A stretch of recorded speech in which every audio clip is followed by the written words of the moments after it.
ಆತ್ಮೀಯ ನೋಡುಗರೆ, ಇವತ್ತು ನಾವು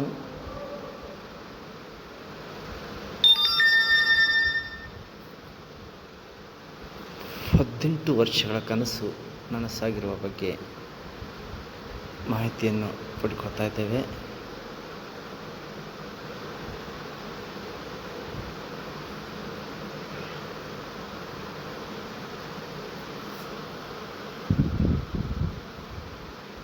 RCBಗೆ ಕಪ್ಪನ್ನು ಜಯಿಸಿದೆ. 18 ವರ್ಷಗಳ ಕನಸು ನನಸಾಯಿತು ಎನ್ನುವ ಒಂದು ಮಾಹಿತಿಯನ್ನು ನಾವು ನೋಡುತ್ತಾ ಇತ್ತು. ಈ RCBಯನ್ನು ಕಪ್ ಗೆದ್ದಿದ್ದಕ್ಕೆ ಅಭಿನಂದನೆಗಳು ಅನ್ನು ಸಲ್ಲಿಸುವಂಥ ಸಮಯ ಇದು. ಹಾಗೆ ಸ್ನೇಹಿತರೆ,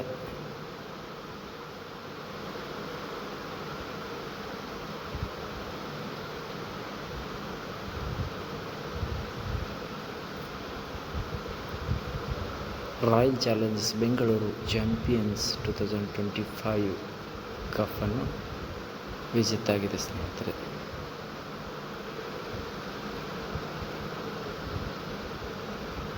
ಆಮೇಲೆ ಶಂಘೈ ಸಹಕಾರ ಸಂಘಟನೆಗಳ ಒಂದು ಸದಸ್ಯ ರಾಷ್ಟ್ರಗಳ ಬಗ್ಗೆ ನಾವು ಮಾಹಿತಿಯನ್ನು ಪಡ್ಕೋಬೇಕಾದ್ರೆ ಚೀನಾ, ಕಜಕಿಸ್ತಾನ್,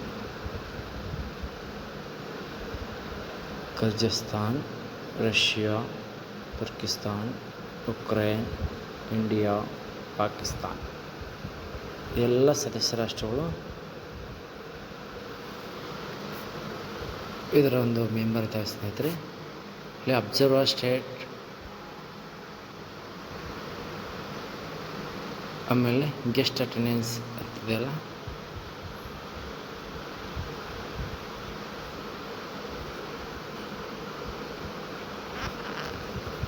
ನಿಮಗೆ ತಿಳಿದಿರಲಿ, ಭಾರತೀಯ ರಾಷ್ಟ್ರೀಯ ಕಾಂಗ್ರೆಸ್ ಅಧಿವೇಶನದ ಮೊದಲ ಭಾರತೀಯ ಮಹಿಳಾ ಅಧ್ಯಕ್ಷರಾಗಿದ್ದು ಸರೋಜಿನಿ ನಾಯ್ಡು ಇವರು. ಸರೋಜಿನಿ ನಾಯ್ಡು ಅವರು 1925ರ ಕಾನ್ಪುರ್ ಅಧಿವೇಶನದ ಅಧ್ಯಕ್ಷತೆ ವಹಿಸಿದರು. ಇವರು ಭಾರತದ ಮೊದಲ ಮಹಿಳಾ ರಾಜ್ಯಪಾಲರು ಮತ್ತು ಇವರನ್ನು ಭಾರತ ನೈಟಿಂಗೇಲ್ ಎಂದು ಕರೆಯುತ್ತಾರೆ. ಇವರಿಗೆ ಭಾರತದ ನೈಟಿಂಗೇಲ್ ಅಂತ ಕರೀತಾರೆ ಸ್ನೇಹಿತರೆ. ಪ್ರಶ್ನೆ ಕೇಳಬಹುದು. ಇವರು 13 ಫೆಬ್ರವರಿ 1879 ರಂದು ಜನನವಾಗಿ 2 ಮಾರ್ಚ್ 1999ರಂದು ಇಹಲೋಕ ತ್ಯಜಿಸಿದರು ಅಂತ ಹೇಳ್ತಾರೆ.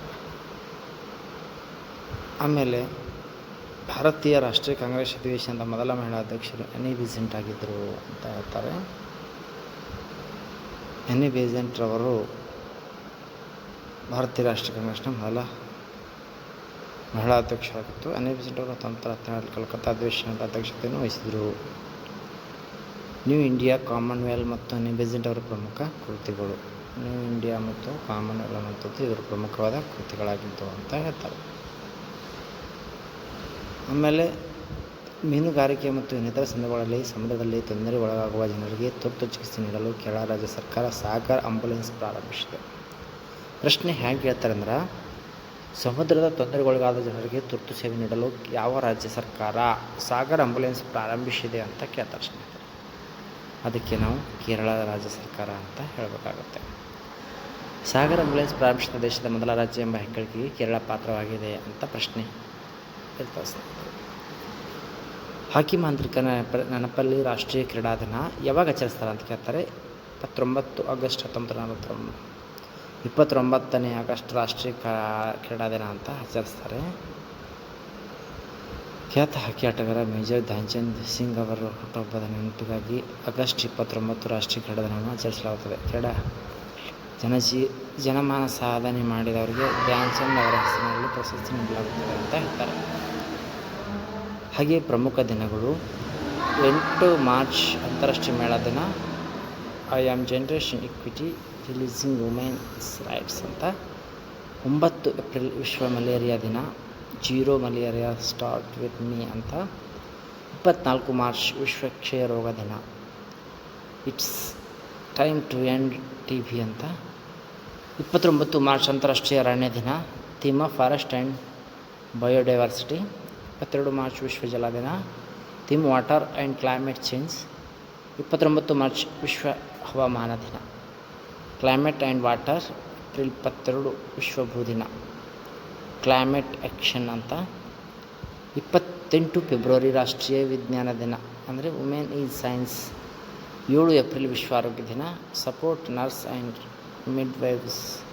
3 ಮಾರ್ಚ್ ವಿಶ್ವ ವನ್ಯಜೀವಿ ದಿನ, sustaining all life on earth. 26 April ವಿಶ್ವ ಬೌದ್ಧಿಕ ಆಸ್ತಿ ಹಕ್ಕು ದಿನ, innovation for a green future ಅಂತ. ರಫ್ತು ಸಿದ್ಧತೆ ಸೂಚ್ಯಂಕ 20ರ ನೀತಿ ಆಯೋಗದ ಸಿದ್ಧಪಡಿಸಿರುವ 2020ನೇ ಸಾಲಿನ ರಫ್ತು ಸಿದ್ಧತೆ ಗುಜರಾತ್ ಮೊದಲ ಸ್ಥಾನದಲ್ಲಿದ್ದರೆ ನಂತರ ಸ್ಥಾನ ಮಹಾರಾಷ್ಟ್ರ, ತಮಿಳುನಾಡುಗಳಿವೆ. ಈ ಸೂಚ್ಯಂಕದಲ್ಲಿ ಕರ್ನಾಟಕ 9ನೇ ಸ್ಥಾನ ಪಡೆದುಕೊಂಡಿದ್ದು, ಆಯೋಗದ ಅಧ್ಯಕ್ಷರು ಪ್ರಧಾನಮಂತ್ರಿಯಾಗಿದ್ದರೆ ನೀತಿ ಆಯೋಗದ ಉಪಾಧ್ಯಕ್ಷರು ರಾಜೀವ್ ಕುಮಾರ್ ಆಗಿದ್ದಾರೆ. National institute for training India ಅನ್ನುವಂಥದ್ದು ನೀತಿ ಒಂದು ಫುಲ್ ಫಾರ್ಮ್ ಆಗಿದೆ ಅಂತ ಹೇಳ್ತಾರೆ. ಮುದ್ರಾ ಸಾಲ ತಮಿಳುನಾಡು ಮಹಿಳೆಯರ ಮೊದಲ ಸ್ಥಾನ. ಇತ್ತೀಚೆಗೆ ಹಣಕಾಸು ಸಚಿವಾಲಯ ವರದಿ ಪ್ರಕಾರ ಮುದ್ರಾ ಯೋಜನೆಯಡಿ ಸಾಲ ಮಟ್ಟದ ಮಹಿಳೆಯರ ಪೈಕಿ ತಮಿಳುನಾಡು ಮೊದಲ ಸ್ಥಾನದಲ್ಲಿದ್ದು, ನಂತರ ಸ್ಥಾನಗಳಲ್ಲಿ ಪಶ್ಚಿಮ ಬಂಗಾಳ ಮತ್ತು ಕರ್ನಾಟಕ ರಾಜ್ಯಗಳಿವೆ. ಶಿಶು, ಕಿಶೋರ, ತರುಣ ಹೆಸರುಗಳ ಸಾಲದ ವಿವಿಧ ವಿಧಗಳು ಆಗಿದ್ದು ಮುದ್ರಾ ಯೋಜನೆಯಲ್ಲಿ ಕಂಡುಬರುತ್ತವೆ ಅಂತ ಹೇಳ್ತಾರೆ.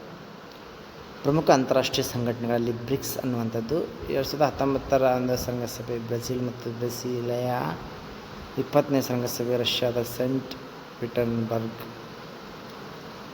ಬ್ರಿಕ್ಸ್ ರಾಷ್ಟ್ರಗಳು ಸ್ಥಾಪಿಸಿದ ಬ್ಯಾಂಕ್ NDB ಬ್ಯಾಂಕ್ ಅಂತಾರೆ, ನ್ಯೂ ಡೆವಲಪ್ಮೆಂಟ್ ಬ್ಯಾಂಕ್ ಅಂತ. ಕೇಂದ್ರ ಕಚೇರಿ ಶಂಘೈ, ಚೀನಾದಲ್ಲಿದ್ದು ಮುಖ್ಯಸ್ಥರು ಮಾರ್ಕ್ ಟ್ರೈಚ್ ಅವರಾಗಿದ್ದಾರೆ ಅಂತ ಹೇಳ್ತಾರೆ. ಇಂಥ ವಿಡಿಯೋಗಳಿಗಾಗಿ ಮತ್ತೆ ನಮ್ಮ ಚಾನಲ್ನ ಸಬ್ಸ್ಕ್ರೈಬ್ ಆಗಿ ಸಪೋರ್ಟ್ ಮಾಡಿ. ಇದನ್ನು ನೋಡಿದ ನಿಮ್ಮೆಲ್ಲರಿಗೂ ಧನ್ಯವಾದಗಳು.